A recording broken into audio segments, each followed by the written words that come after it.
There's a line that gets crossed every day in your life, and you don't even notice it happening. It's not dramatic. It's not obvious. It's the subtle erosion of your dignity through 1,000 small disrespects that you've learned to ignore, excuse, or rationalize away.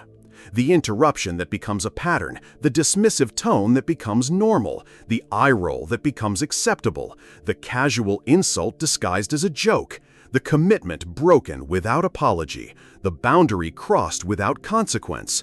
Each one seems small. Together, they're destroying your self-respect. Most men don't recognize disrespect until it becomes blatant.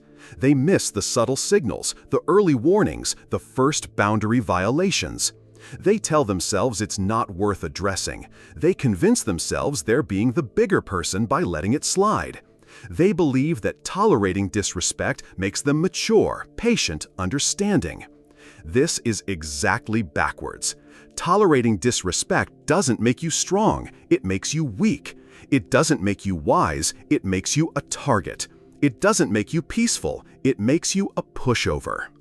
Disrespect is like cancer. It starts small, but it grows. It spreads. It metastasizes until it's everywhere, affecting every interaction, every relationship, every area of your life.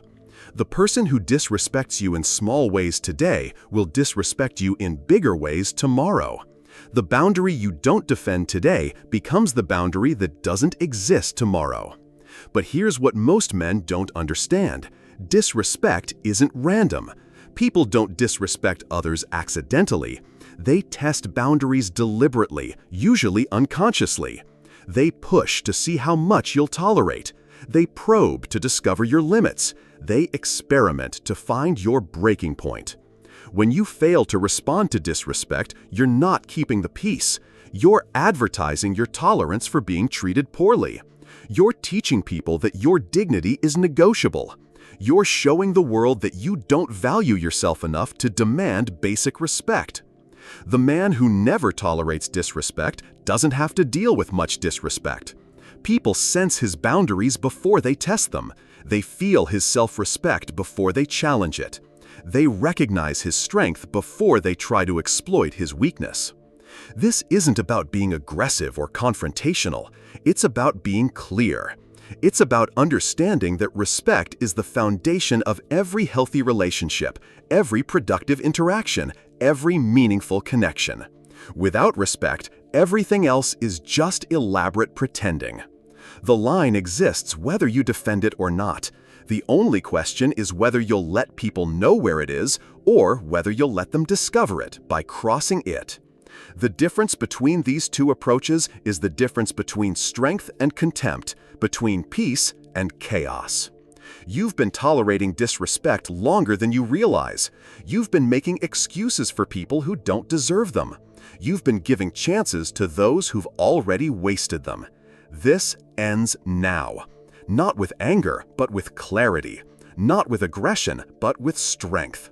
The time has come to draw the line clearly and defend it consistently, because your dignity isn't negotiable.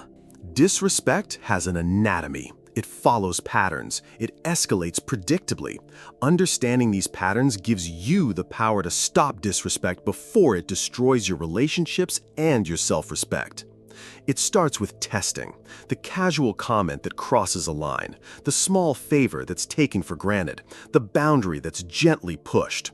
The person doing this isn't necessarily malicious. They're calibrating. They're discovering how much disrespect you'll accept before you push back.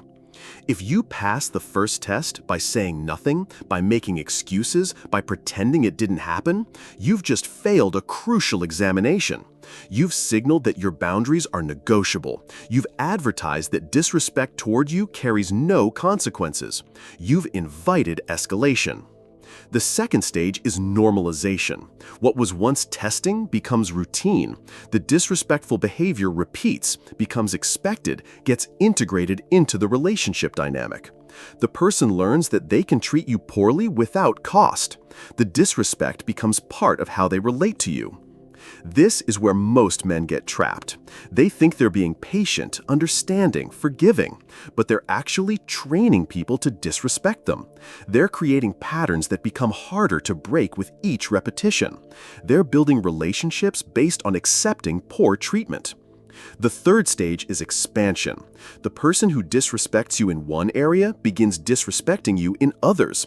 The disrespect spreads like infection.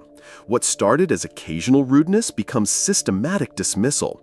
What began as small boundary violations becomes major betrayals. By this point, addressing the disrespect feels impossible. It's been normalized for so long that calling it out seems like overreacting. The disrespectful person acts surprised when you finally object. They make you feel like you're being unreasonable for demanding what should have been given from the beginning. But here's the crucial insight. Every person who consistently disrespects you started with a small test that you failed. Every relationship dynamic that drains your dignity began with a boundary violation that went unchallenged. Every pattern of poor treatment started with a single incident you chose to overlook. The anatomy of disrespect reveals something important. It's preventable. Most disrespect can be stopped at the testing stage if you recognize it and respond immediately.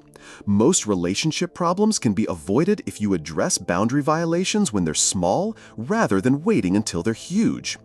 This requires developing sensitivity to subtle disrespect, the tone that's just slightly condescending, the joke that's just slightly cruel, the favor that's requested just slightly too demandingly, the commitment that's just slightly too casual. These early signals are your opportunity to establish standards. Think about this honestly, and maybe share in the comments. What's one form of subtle disrespect that you've been tolerating, telling yourself it's not worth addressing?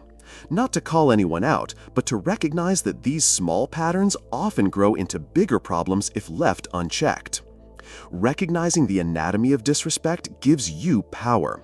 You can stop the infection at the first symptom, rather than waiting until it's spread throughout the relationship. You can address the testing rather than enduring the escalation. You can maintain your dignity rather than trying to recover it. The key is immediate response. Not necessarily dramatic response, but immediate response. Because the moment you let disrespect pass without consequence is the moment you teach someone that disrespecting you is acceptable. When disrespect happens, you have a window of opportunity. It's small, but it's everything. The first few moments after someone crosses your line determine whether they'll respect that line in the future or whether they'll continue crossing it with impunity. Most men miss this window. They're caught off guard. They're processing what happened. They're deciding whether it's worth addressing. They're calculating the social cost of responding. While they're thinking, the moment passes. The disrespect gets normalized. The boundary disappears. The immediate response isn't about finding the perfect words or crafting the ideal comeback. It's about making it immediately clear that what just happened is unacceptable. It's about stopping the behavior in its tracks rather than letting it continue while you decide how to handle it. This response doesn't have to be dramatic. It can be as simple as, "That's not acceptable. Don't speak to me that way. I expect better from you." That crosses a line. The power isn't in the specific words, it's in the immediate clarity that a boundary has been violated. But most men struggle with immediate response because they've been taught that it's rude, confrontational, or escalating. They've learned to be polite even when others are being impolite to them. They've been conditioned to manage other people's comfort even when those people are making them uncomfortable. This conditioning serves the disrespectful person, not you. It creates a dynamic where they can violate your boundaries while you worry about violating theirs. It allows them to be rude while expecting you to be polite. It lets them cross lines while you worry about overreacting. The immediate response breaks this dynamic. It makes disrespect costly rather than free. It makes boundary violations uncomfortable for the violator rather than for you. It shifts the social pressure from you to tolerate poor treatment to them to provide good treatment. Some people will be surprised by your immediate response. They're used to getting away with disrespect. They're accustomed to testing boundaries without consequences. Your clear response will feel jarring to them. This jarring effect is exactly what you want. It's how boundaries get established. Others will respect your immediate response.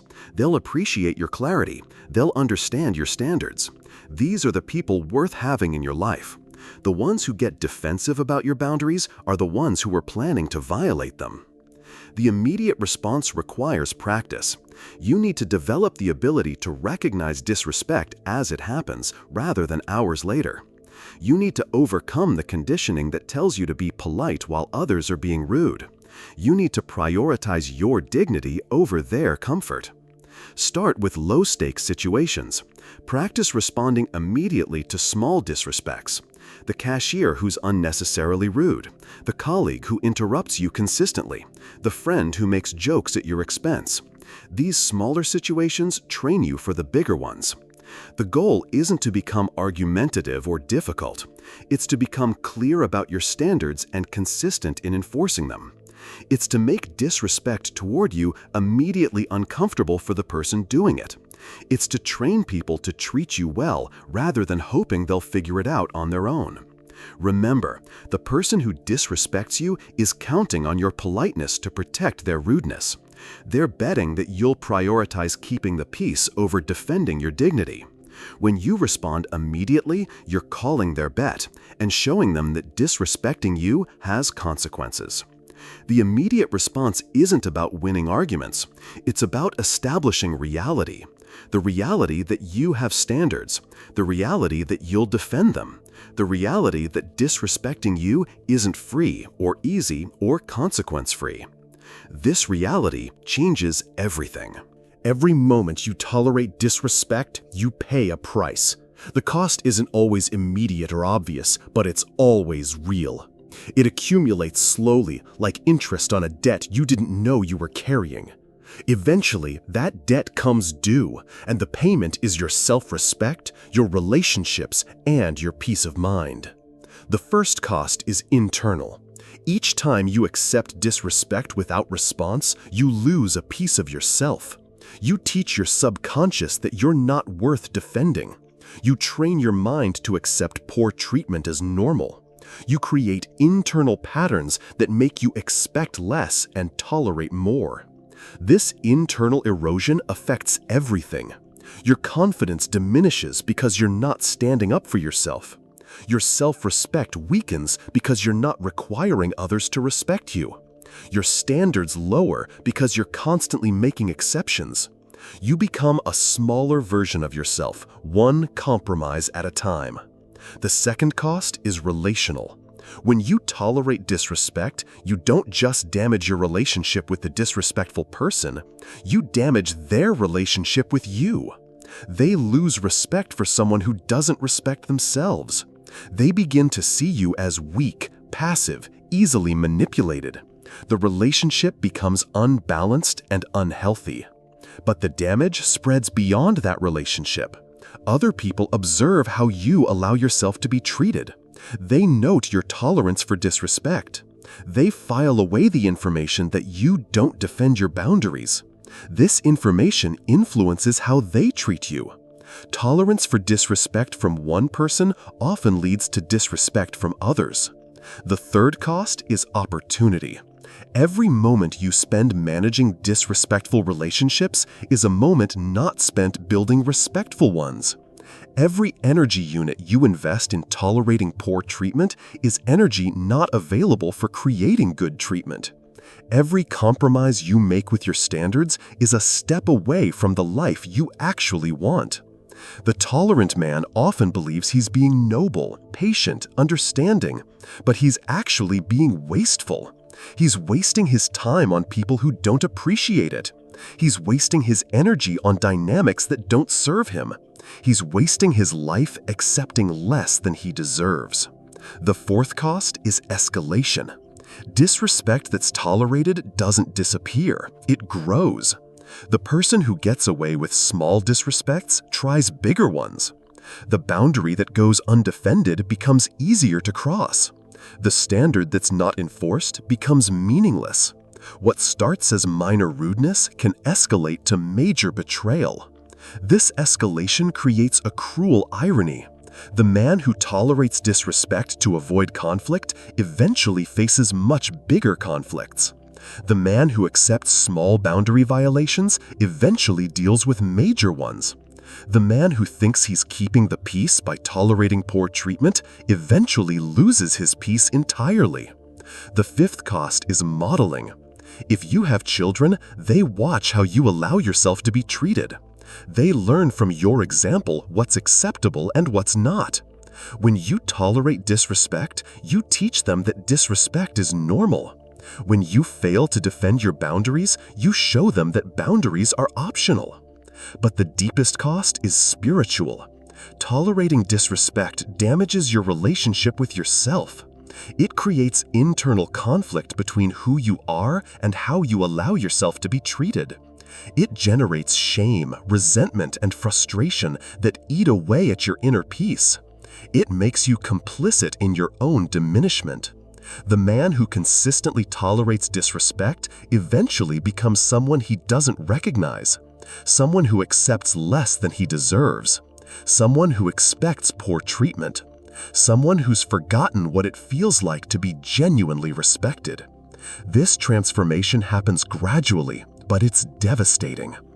Understanding these costs makes the choice clear. You can pay the price of setting boundaries, or you can pay the much higher price of not setting them.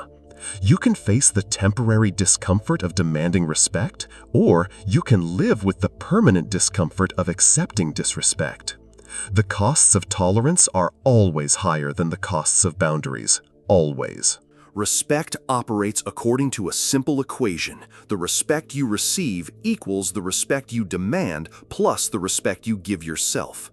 Most men focus only on giving respect to others while ignoring the other two variables. This imbalance creates the exact conditions that breed disrespect. The first variable is self-respect. This is the foundation of the entire equation. If you don't respect yourself enough to defend your boundaries, others won't respect those boundaries either. If you don't value your own time, others will waste it. If you don't honor your own dignity, others will dishonor it. Self-respect is the prerequisite for external respect. Self-respect shows up in how you talk to yourself, how you treat your commitments to yourself, how you defend your standards, and how you respond to poor treatment. The man with high self-respect doesn't tolerate disrespect because it violates his fundamental understanding of his own worth. But self-respect alone isn't enough. You must also demand respect from others. This isn't about being difficult or unreasonable. It's about clearly communicating your standards and consistently enforcing them. It's about making it known that disrespecting you has consequences and that respecting you has rewards. Demanding respect means saying no to requests that violate your boundaries. It means calling out behavior that crosses your lines. It means refusing to engage with people who consistently treat you poorly. It means making respect a prerequisite for continued relationship rather than a favor you hope to receive. The third variable is the respect you give to others. This doesn't mean being a doormat or tolerating poor behavior. It means treating others with basic human dignity while expecting the same in return. It means modeling the behavior you want to receive. It means showing people what respectful interaction looks like. Many men get this backwards. They give excessive respect to people who disrespect them, hoping to inspire better treatment. But respect given to disrespectful people often enables more disrespect. It sends the message that poor treatment doesn't affect your good treatment. It teaches people that they can treat you badly without cost. The respect equation requires balance. Too much self-respect without respect for others makes you arrogant. Too much respect for others without self-respect makes you a doormat. Demanding respect without giving it makes you hypocritical. The three variables must work together. But here's the crucial insight. The equation is multiplicative, not additive. If any variable equals 0, the entire result equals 0. You can give enormous respect to others, but if you have no self-respect and don't demand respect, you'll receive none. You can demand respect, but if you don't respect yourself or others, you'll get compliance through fear, not genuine respect. This explains why nice guys often get disrespected. They maximize respect for others but minimize self-respect and fail to demand respect. They hope their kindness will inspire others to be kind, but kindness without boundaries often inspires exploitation instead. It also explains why aggressive men often get feared but not respected. They demand external compliance but lack self-respect and respect for others. They create intimidation, not admiration. They generate fear, not genuine regard.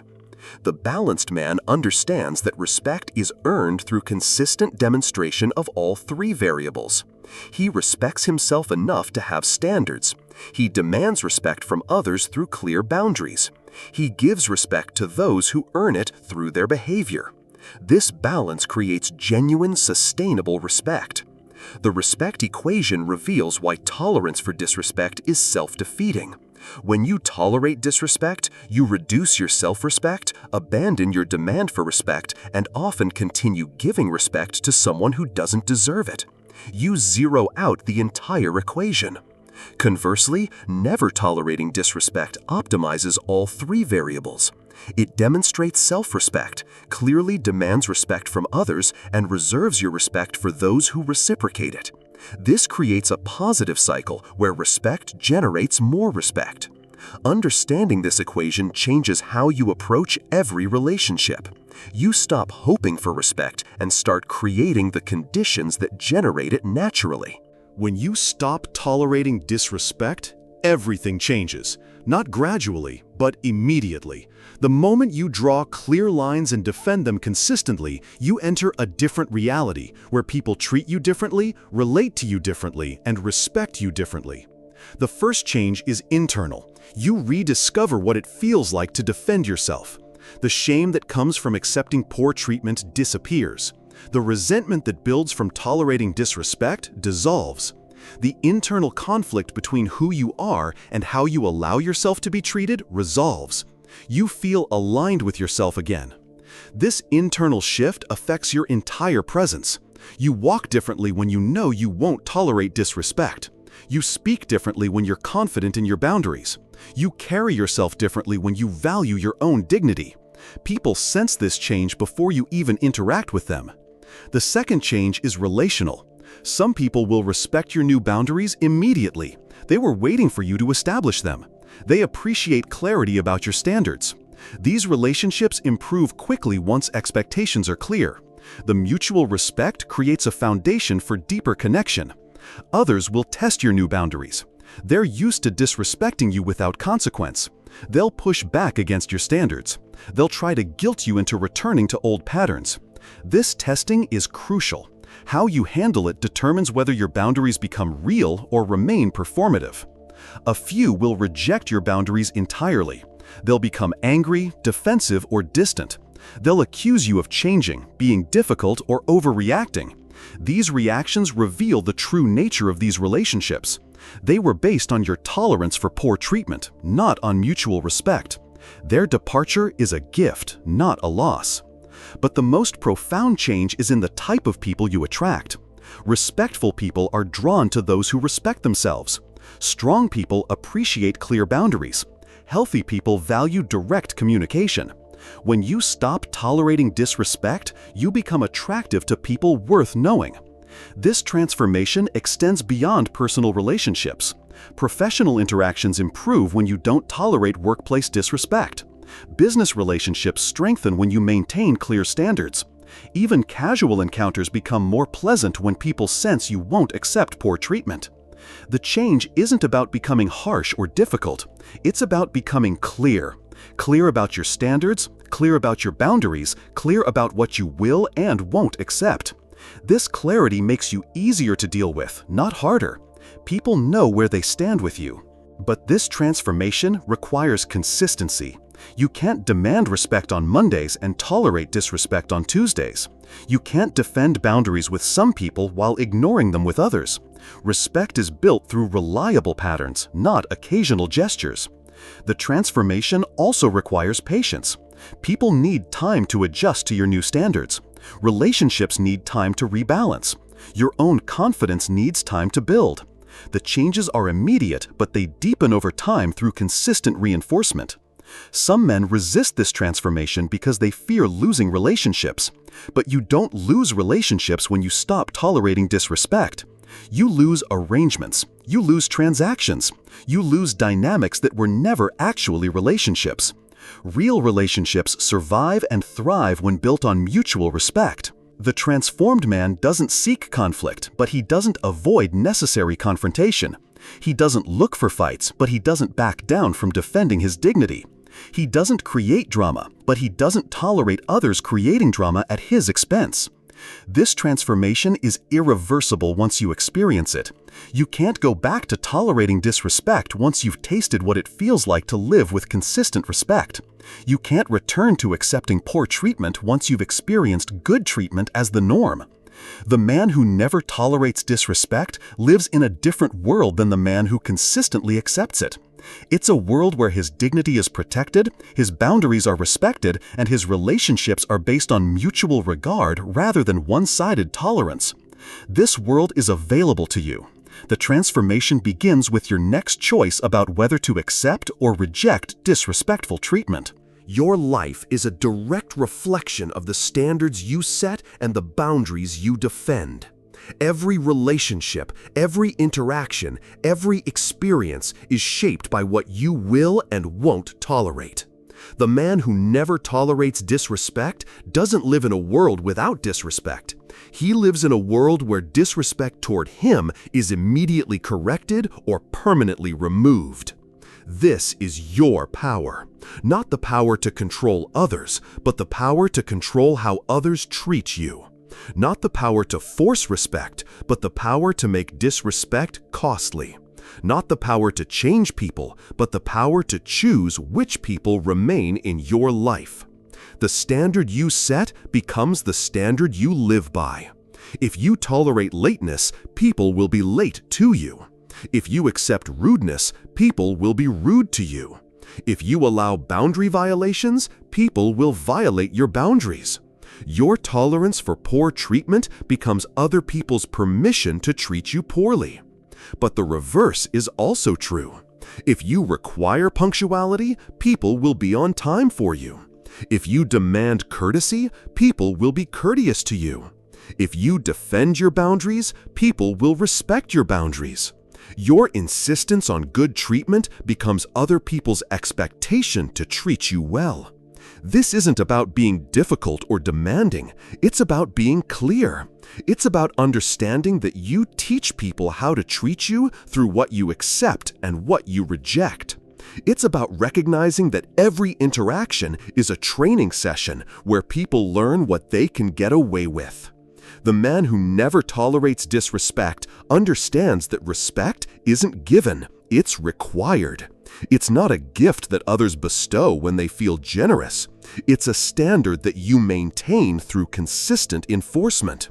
It's not something you hope for, it's something you insist upon. This standard extends to every area of your life. The way service providers treat you, the way colleagues interact with you, the way friends speak to you, the way family members regard you. When you make respect non-negotiable in all contexts, respect becomes your normal experience. But maintaining this standard requires vigilance. Disrespect is opportunistic. It looks for weakness, tests boundaries, and exploits tolerance. The moment you let your guard down, the moment you make exceptions, the moment you decide something isn't worth addressing, that's when disrespect creeps back in. The standard you set also affects future relationships. When people see how you require respect from others, they adjust their approach to you accordingly. When they witness your boundaries being tested and defended, they learn to respect those boundaries themselves. Your consistency with others trains everyone around you. Some will say this approach is too rigid, too demanding, too unforgiving. These are usually people who benefit from your tolerance for poor treatment. They prefer the old you, the one who accepted disrespect without consequence. Their discomfort with your standards is proof that your standards are necessary. Others will admire your clarity, appreciate your consistency, and respect your strength. These are your people. These are the relationships worth building, the connections worth maintaining, the bonds worth deepening. The standard you set today determines the life you live tomorrow. Every boundary you defend becomes stronger. Every line you draw becomes clearer. Every instance of disrespect you refuse to tolerate makes future disrespect less likely. This isn't about becoming someone you're not. It's about becoming who you've always been underneath the conditioning that taught you to tolerate poor treatment. It's about rediscovering the man who knows his worth and insists that others recognize it too. The choice is yours. You can continue tolerating disrespect and living with the consequences. The erosion of self-respect, the accumulation of resentment, the gradual diminution of your dignity. Or you can draw the line today and defend it tomorrow and maintain it forever. Never tolerating disrespect isn't a strategy. It's a way of life. It's the foundation upon which everything else is built. It's the standard that makes every other standard possible. Your dignity is not negotiable. Your respect is not optional. Your boundaries are not suggestions. The sooner you make this clear to the world, the sooner the world will treat you accordingly. The line is drawn. The standard is set. The choice is made. Never tolerate disrespect. Not today, not tomorrow, not ever. Because you are worth more than that. And it's time you started acting like it.